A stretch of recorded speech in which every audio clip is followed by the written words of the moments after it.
Hello guys.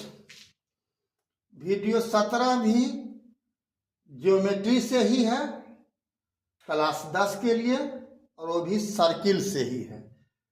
Circle आपको हम video 16 में आपको हम सर्किल का अंक के बारे में बता गए थे।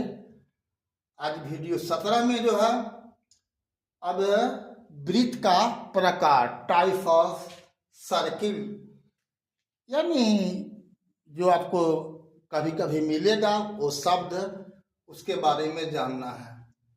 तो पहला का हम सकेंद्रीय वृत्त की बात करेंगे। तो ऐसा दो वृत्त जिसका केंद्र एक ही हो।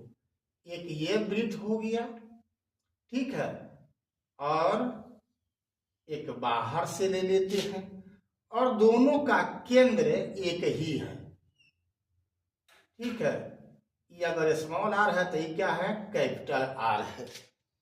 तो ऐसे दो वृत्तों को हम क्या बोलते हैं, सकेंद्रीय वृत्त कहते हैं। क्या बोलते हैं, सकेंद्रीय वृत्त कहते हैं, ठीक है। और यहाँ पर ये ही जो बनता है इसी को कहते हैं वलय। क्या बोलते हैं, वलय बोलते हैं। ये भाग अगर दो वृत्त हो गया, एगो छोटा हो गया, एगो बड़ा हो गया, ठीक है, तब छोटका को काट के अगर निकाल दोगे तो जो भाग बचेगा उसको कहते हैं वलय। तो वलय के बारे में भी आपको जानना होगा। तो यही हो गया, कौन, वलय हो गया। लेकिन ऐसा दो वृत्त क्या कहलाएगा, सकेंद्रीय वृत्त कहलाएगा। दोनों का केंद्र एक ही है, ठीक है। अब ये समझ गए। अब होता है प्रतिच्छेदी वृत्त। तो दो वृत्त चाहे जो भी केंद्र कहीं भी हो, से मतलब नहीं है, अलग अलग त्रिज्या का हो सकता है। यहाँ भी त्रिज्या अलग अलग था। तो ऐसा दो वृत्त क्या कहलाता है, प्रतिच्छेदी वृत्त कहलाता है। एक दूसरे को काट रहा है, समझ गए। अब आता है बाह्य स्पर्शी। अगर दो वृत्त इस प्रकार से हो, त्रिज्या चाहे जो भी हो, अगर इस टाइप से स्पर्श कर रहा है एक बिंदु पर, तो उसको कहेंगे बाह्य स्पर्शी वृत्त। अब दो वृत्त ऐसा भी हो सकता है जो एक दूसरे को स्पर्श नहीं कर रहा था, उसको क्या कहेंगे, और स्पर्शी वृत्त कह देंगे। ये समझ गए। अब क्या है स्पर्श रेखा। तो वृत्त का स्पर्श रेखा क्या होता है, तो ये देखो, ये वृत्त है, इस पर कोई भी हम रेखा वो खींचें, इस बिंदु को एक बिंदु पर छुए। क्या बिंदु पर छुए, सिर्फ एक बिंदु पर। दो बिंदु पर छुएगा तो वह स्पर्शी रेखा नहीं होगा, ठीक है। हाँ, अगर इसे इस पर हम लंब डाल दें, कहां से, केंद्र से लंब डालेंगे नहीं, बल्कि अगर ये स्पर्श बिंदु इसका अगर ये है, ऐसे सिर्फ मिला देंगे तो ये क्या हो जाएगा, आर हो जाएगा। तो नियम कहता है कि कितने का कोण बनेगा, 90 का कोण बनेगा, ठीक है। तो आगे आपको नियम फिर हम बताएंगे कि स्पर्श रेखा के स्पर्श बिंदु पर त्रिज्या क्या होती है, लंब होती है वृत्त के, ठीक है। तो स्पर्श रेखा समझ गए, वृत्त को किसी एक बिंदु पर आके स्पर्श करता है।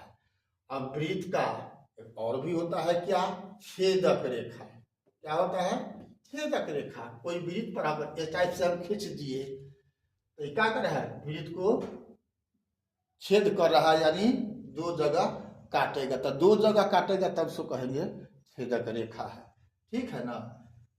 तो समझ गए, ये भी वृत्त का।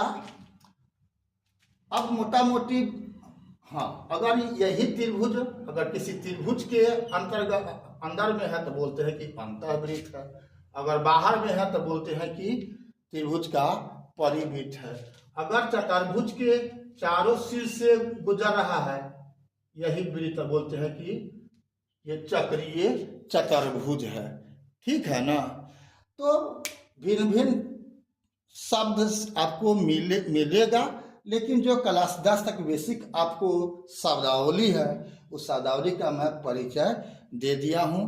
अभी तक अगर आप BKR कुशवाहा प्रोफाइल को फेसबुक और इंस्टाग्राम पर फॉलो नहीं किया है तो फॉलो कर देना है, और यूट्यूब पर अगर सब्सक्राइब नहीं किया है तो बेल दबा करके सब्सक्राइब कर देना है। लाइक शेयर कमेंट तो करना ही करना है। हाँ, आपसे मैं वादा करता हूँ मैं कभी भी पैसा वाला ट्यूशन शुरू आपका ऑनलाइन में काम नहीं करने वाला हूँ। मैं जब तक रहूँगा, जब तक मैं काम करूँगा, फ्री ऑफ कॉस्ट आपको सेवा मैं जो अभी दे रहा हूँ वो मैं देते रहूँगा। मैं पैसे से आपको कभी ऑनलाइन मैं पढ़ाई नहीं करूँगा, ठीक है ना। अब मीडिया है, मीडिया के द्वारा जो होना होगा होगा, ना होगा नहीं होगा, लेकिन मेरा उद्देश्य है कि आप गणित में अच्छा से अच्छा करो फ्री ऑफ कॉस्ट मेरे द्वारा, ठीक है। तो फिर मिलते हैं अगला वीडियो में, तब तक के लिए जय हिंद, जय जगत, जय भारत।